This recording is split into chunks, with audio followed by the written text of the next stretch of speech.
जी, रघुवीर मीना जी, सीपी जोशी जी, गिरजा व्यास जी, मोहन प्रकाश जी, महेंद्रजीत मालविया जी, अर्जुन सिंह बामनिया जी, रमेश पांड्या जी, स्टेज पे कांग्रेस पार्टी के सीनियर नेता, भाइयों और बहनों, प्रेस के हमारे मित्रों, आप सबका इस पवित्र भूमि पे बहुत बहुत स्वागत। चोट तो नहीं लगी आपको?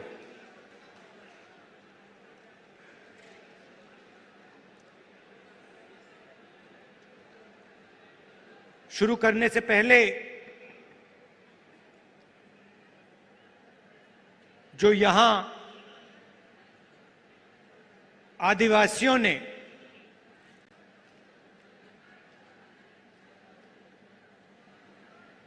अंग्रेजों की लड़ाई में हिंदुस्तान को बनाने के लिए जो काम किया, जो कुर्बानी दी, उसके लिए मैं आप सबको दिल से, आदिवासी समाज को दिल से धन्यवाद करता हूं। आज आदिवासी दिवस भी है और इसके लिए मैं आपको बधाई देता हूं।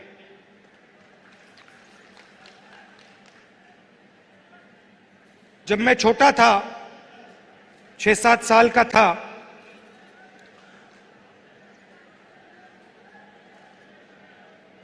तो मेरी दादी इंदिरा जी ने मुझे एक किताब दी थी। किताब का नाम तेंदू एक आदिवासी बच्चा, यह नाम था। और वो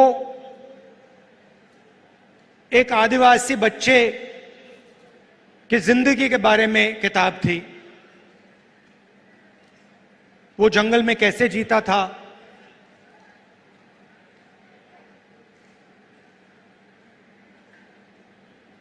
तीर कमान से मच्छी मारता था, उसके माता पिता, उसका परिवार किस प्रकार से जीता था, उस किताब में लिखा था। और वो किताब मुझे सबसे अच्छी लगती थी और मैं दादी के साथ वो किताब पढ़ता था। दादी पेज घुमाती थी और फिर मैं उनसे सवाल पूछता था और वो मुझे जवाब देती थी। शायद 45 साल पुरानी बात बता रहा हूं। और मैंने उनसे एक दिन पूछा कि दादी,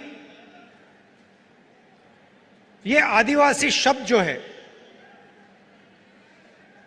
इसका मतलब क्या है? और जैसे आप जानते हो,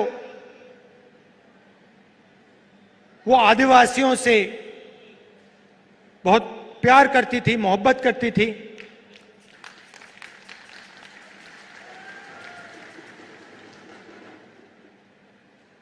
आपसे बहुत गहरा रिश्ता था उनका। तो मैंने ये सवाल पूछा, छोटा सा था मैंने पूछा, ये आदिवासी शब्द क्या होता है? और मुझे आज तक याद है इंदिरा गांधी जी ने क्या कहा था और मैं आज आपको बताना चाह रहा हूं। उन्होंने कहा कि ये हिंदुस्तान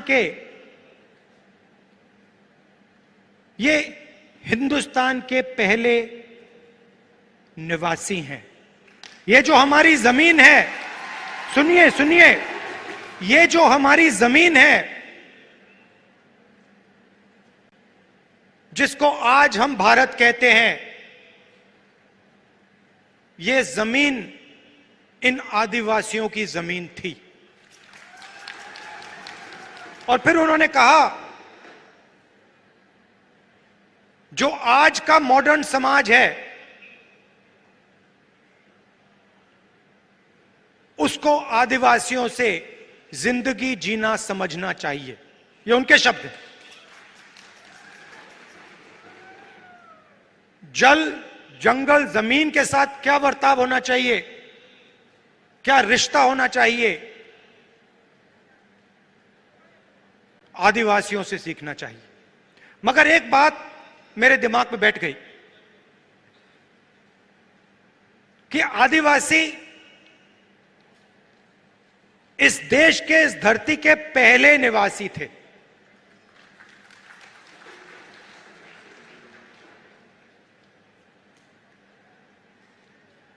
और उन्होंने यह भी कहा कि सालों पहले आदिवासी पूरे हिंदुस्तान में रहते थे और आस्ते आस्ते आस्ते आस्ते उनको धकेला गया।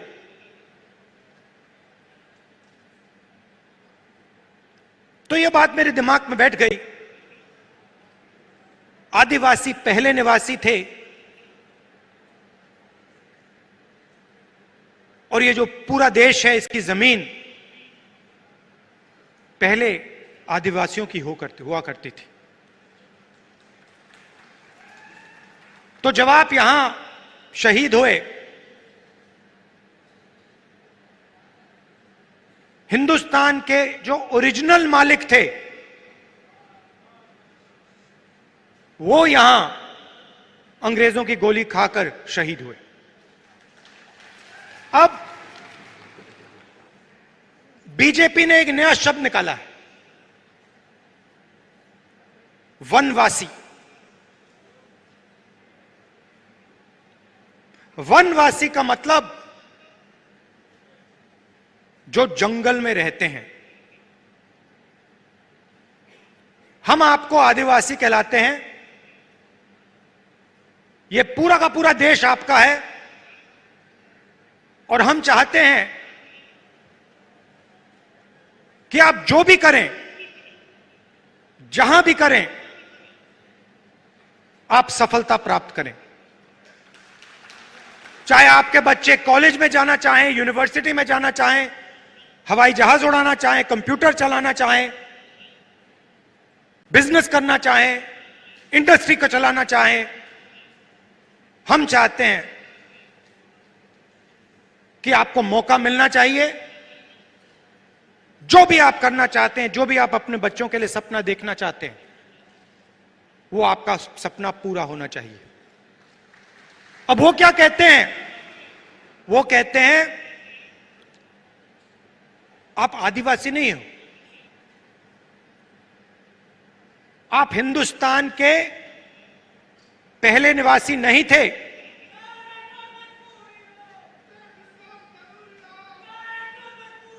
वो कहते हैं कि आप आदिवासी नहीं हो, आप वनवासी हो। मतलब आप इस देश के ओरिजिनल मालिक नहीं हो, आप तो जंगल में रहते हो। यह आपका अपमान है, यह भारत माता का अपमान है। सिर्फ आदिवासियों का नहीं, पूरे देश का अपमान है। आप वनवासी नहीं हो, आप आदिवासी हो। यह पहले आपकी जमीन थी। बीजेपी चाहती है, आरएसएस चाहती है कि आप जंगल में रहो, जंगल के बाहर ना निकलो, आपके बच्चे इंजीनियर ना बने, डॉक्टर ना बने, लॉयर ना बने, बिजनेस ना चलाएं, हवाई जहाज ना उड़ाएं, प्रोफेसर ना बने। वो आप पे वनवासी का ठप्पा डालना चाहते हैं। मतलब आप जंगल में रहते हो, आप दूसरे लोगों से कम हो। हम इस बात को मानने के लिए तैयार नहीं है। हम इस बात को कभी नहीं मान सकते। आप इस देश के मालिक हो, यह जमीन आपकी जमीन है और इस देश में आपको हक मिलना चाहिए। अच्छा, फिर आपसे कहते हैं आप वनवासी हो और फिर आप ही के जंगल को आप ही के हाथों से छीनकर अदानी जी को पकड़ा देते हैं। वनवासी आपको कहते हैं, मगर जब हमने आपको जंगल का, जमीन का, जल का हक दिया, पैसा कानून दिया, आदिवासी बिल दिया, तो बीजेपी ने, आरएसएस ने क्या किया? वो जो औजार हमने आपको दिए थे, उन्होंने एक के बाद एक रद्द कर दिए। वो चाहते हैं कि आप जंगल में रहो और फिर आस्ते आस्ते आस्ते आस्ते जंगल को वो काटते जाते हैं। आस्ते आस्ते जो आपके हक हैं उनको वो छीनते जाते हैं। आपकी जमीन जो है उसको छीनते जाते हैं। वो अंत में चाहते हैं कि वो आपको वनवासी कहें और हिंदुस्तान में जंगली गायब हो जाए, तो आप कहीं के नहीं रहो।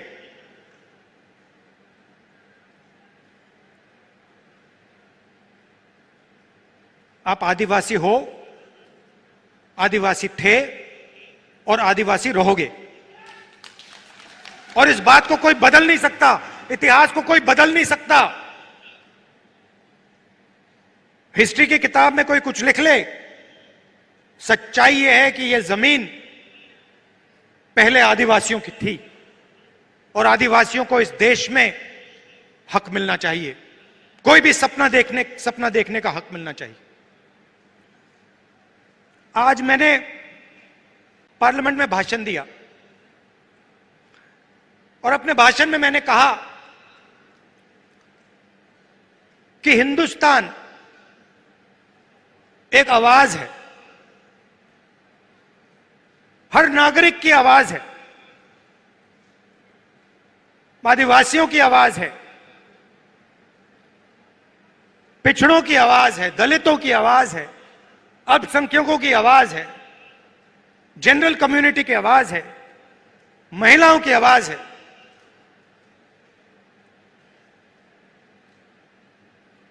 और जहां भी ये बीजेपी के लोग जाते हैं, हिंदुस्तान की आवाज को चुप करने की कोशिश करते हैं, दबाने की कोशिश करते हैं। आप देखिए, बीजेपी की सोच ने मणिपुर में आग लगा दी। 3-4 महीने से मणिपुर में आग जल रही है, लोग मारे जा रहे हैं, बच्चे मारे जा रहे हैं, महिलाओं का बलात्कार हो रहा है। मैंने पार्लियामेंट में बोला, मणिपुर में भारत माता की हत्या हुई है।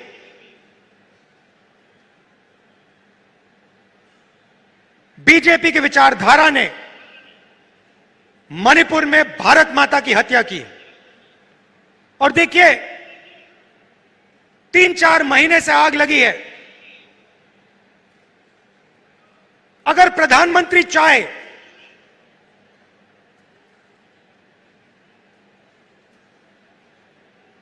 दो 3 दिन में उस आग को बुझा सकते हैं। अगर प्रधानमंत्री ने हिंदुस्तान की सेना को कहा कि इस आग को 2 दिन में बुझा दो, हिंदुस्तान मणिपुर में जो आग जल रही है उसको 2 दिन में बुझा देगी। मगर प्रधानमंत्री आग को जलाना चाहते हैं।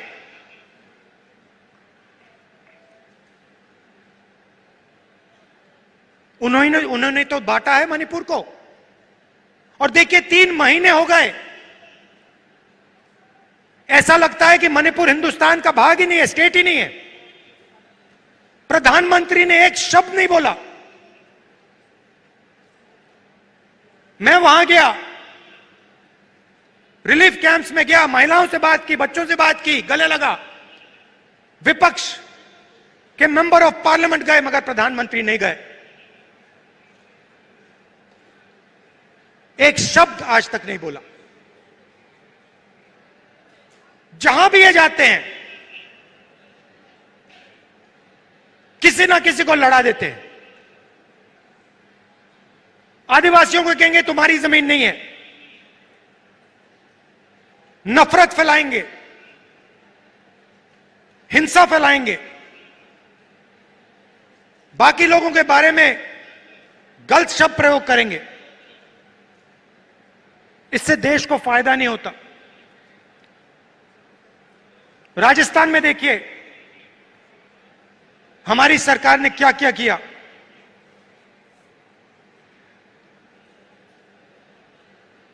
CM Chiranjeevi health insurance scheme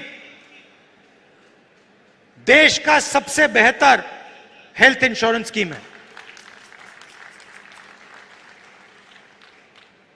Kalibai scooty योजना, मुफ्त में महिलाओं को स्कूटर।